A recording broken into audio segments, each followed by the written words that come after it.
এখন তো মিডিয়াগুলো হচ্ছে দুনিয়ার সকল প্রশংসা, সকল স্তুতি, সকল বন্দনা, সকল ভালো দিক, সকল মুগ্ধতা শুধুমাত্র একজনের জন্য। যেমন আমরা আবার হাসিনার আমলে আছি, সকল প্রশংসা হাসিনার, এরকম হইতো না? আর সকল দোষ হচ্ছে বিএনপি জামাতের।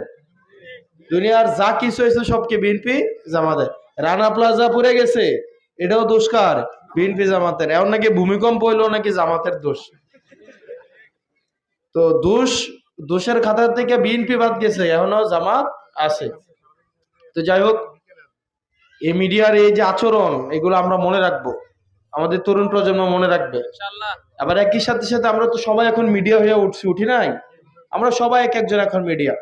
আমাদের জুলাইয়ের সময় পরিস্থিতি স্বাভাবিক হিসাবে দেখানো হয়েছে না, কিন্তু আমাদের এই মিডিয়া, মাইক্রো মিডিয়া, এটাকে বলা হয় আপনার সিভিল, এটাকে বলা হচ্ছে আপনার কি জানে সিটিজেন জার্নালিজম। কি বলে? Citizen journalism. অর্থাৎ নাগরিকরাই নিজেরা এখন কি হয়ে যাচ্ছে? মিডিয়া হয়ে গেছে। দেখবেন মানুষ আর মিডিয়ার খবর বিশ্বাস করে না। এই মিডিয়ার অনাস্থা, এটা মিডিয়ার দায়ভার।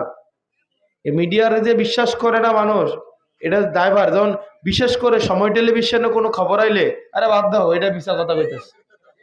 ডিবিসি, দালাল একটা টিভি ডিবিসি, জুলাইয়ের সময় আমাদের যখন ডিজিএফআই ধরে নিয়ে যায়, ডিজিএফআই আমাদেরকে আমাদের সামনে বসাইয়া ডিবিসি রে ফোন দিলে নিউজ চেঞ্জ করে দিত, ৭১ রে ফোন দিলে নিউজ চেঞ্জ করে দিত, সময় টেলিভিশন রে ফোন দিলে নিউজ চেঞ্জ করে দিত আমাদের সামনে।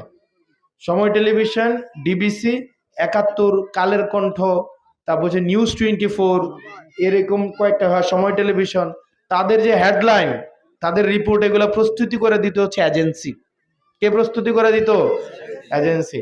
আবার সময় টেলিভিশনের দেখবেন নাফরমানি, ৫ই অগস্টের পরে ৬ তারিখ বা ৭ তারিখ বিএনপি একটা প্রোগ্রাম দিল না পল্টনে, অন্তত ৫০টা ক্যামেরা দিয়ে এই টেলিভিশন মানে এই দেখাইছে, অন্তত ৫০টা টেলিভিশন ক্যামেরা নিয়ে। মানে পরের দিনে আবার একেবারে বিএনপি পন্থী, তারা বিএনপির থেকে আরো বেশি বিএনপি পন্থী হয়ে গেছে।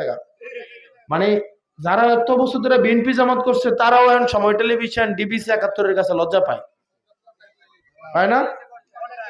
না, কন্ট্যাক্ট করছে না, ব্যাপারটা হয়েছে মালিক পরিবর্তন হয়েছে, মালিক। এই কারণে সাংবাদিকরা আমাদের কাছে এসে অভিযোগ করে, এই যে সাংবাদিকরা, ভাই নিউজটা পাঠাই হাউজে, নিউজটা প্রচার করে না, ভাই কি বলবো, প্রেসার দেয়, ভাই না এটা বলা যাবে না, হাউস থেকে না করছে।